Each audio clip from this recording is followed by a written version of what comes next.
Hi നമസ്കാരം, എല്ലാവർക്കും എൻ്റെ ഒരു പുതിയ വീഡിയോയിലേക്ക് സ്വാഗതം. ഇന്നെനിക്ക് കുറച്ച് ഉണ്ണിയപ്പത്തിൻ്റെ ഓർഡർ ഉണ്ടായിരുന്നു. അത് ഉണ്ടാക്കിയപ്പോൾ ഒന്ന് വീഡിയോ എടുക്കാമെന്ന് വിചാരിച്ച്. 1 കിലോ അളവിലാണ് ഞാൻ ചെയ്യുന്നത്. 1 കിലോ അരി ഒരു 4-5 മണിക്കൂർ കുതിർക്കാൻ വെച്ചിട്ടുണ്ടായിരുന്നു. അത് കുതിർത്തതിന് ശേഷം ഒരു അര ഗ്ലാസ് വെള്ളം ഒഴിച്ച് ഒന്ന് അടിച്ചെടുക്കാം. ഒരു ചെറിയ തരിതരിപ്പ് വേണം, ആ രീതിയിൽ ഒന്ന് അരച്ചെടുക്കാം. നല്ല കട്ടിയായിട്ട് അരച്ചെടുക്കണം. ഉണ്ണിയപ്പത്തിനായതുകൊണ്ട്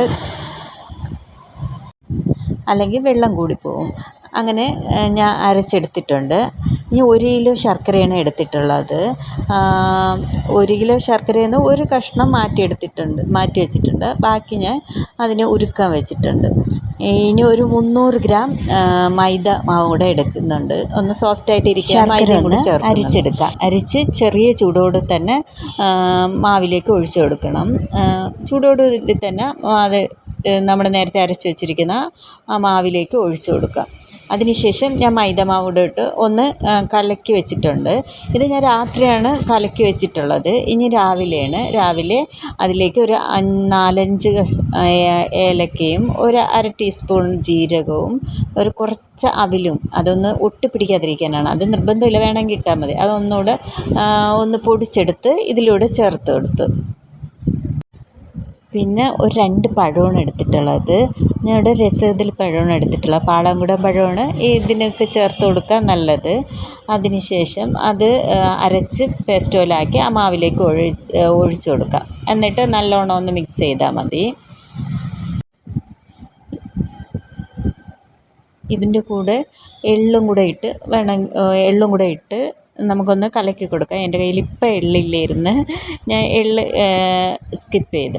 ഇനി കുറച്ച് തേങ്ങാക്കൊത്ത് നെയ്യിലൊന്ന് വറുത്ത് അതിൻ്റെ കൂടെ ചേർത്ത് ഒന്ന് മിക്സ് ചെയ്യാം. ഇത്രയേ ഉള്ളൂ, സിമ്പിളാണ്.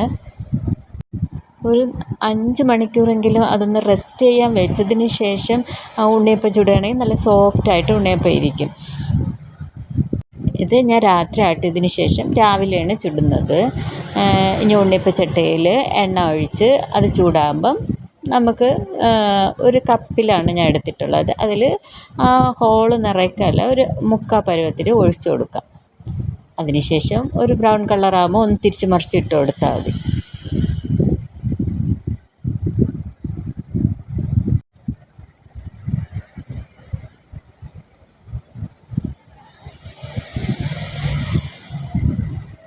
ചെറുതായിട്ട് പൊങ്ങി വരുമ്പം തന്നെ നമുക്ക് അതിൽ നിന്ന് ഇളകി വരുന്ന രീതിയിലാകുമ്പോൾ തന്നെ ഒന്ന് തിരിച്ചിട്ട് കൊടുക്കുക.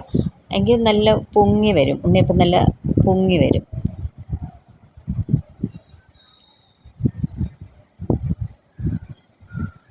ഞാൻ ഇതിൽ സോഡാപ്പൊടിയൊന്നും ചേർത്തിട്ടില്ല. ഇത് 1-2 പ്രാവശ്യം അങ്ങോട്ടും ഇങ്ങോട്ടും തിരിച്ചിട്ട് കൊടുത്താൽ മതി. അതിനുശേഷം ഒരു ബ്രൗൺ കളറാകുമ്പം നമുക്ക് കോരിയെടുക്കാം. നല്ല സോഫ്റ്റായിട്ടുള്ള ഉണ്ണിയപ്പം നമുക്ക് ഉണ്ടാക്കിയെടുക്കാം. ആർക്ക് വേണമെങ്കിലും ഉണ്ടാക്കിയെടുക്കാൻ പറ്റുന്ന സിമ്പിളായിട്ടുള്ള ഒരു റെസിപ്പിയാണ്. വീഡിയോ ഇഷ്ടമായി കഴിഞ്ഞാൽ ഒന്ന് സബ്സ്ക്രൈബ് ചെയ്ത് സപ്പോർട്ട് ചെയ്യുക. നിങ്ങളുടെ അഭിപ്രായങ്ങൾ കമൻറ്റ് ചെയ്യുക. വെളിച്ചെണ്ണ അല്ല ഞാൻ ഉപയോഗിച്ചിരിക്കുന്നത്, സൺഫ്ലവർ ഓയിലാണ് ഇതിന് വേണ്ടി ഉപയോഗിച്ചിരിക്കുന്നത്. വെളിച്ചെണ്ണ ആണെങ്കിൽ കുറച്ചുകൂടി നല്ല ടേസ്റ്റായിട്ടിരിക്കും. Thank you for watching.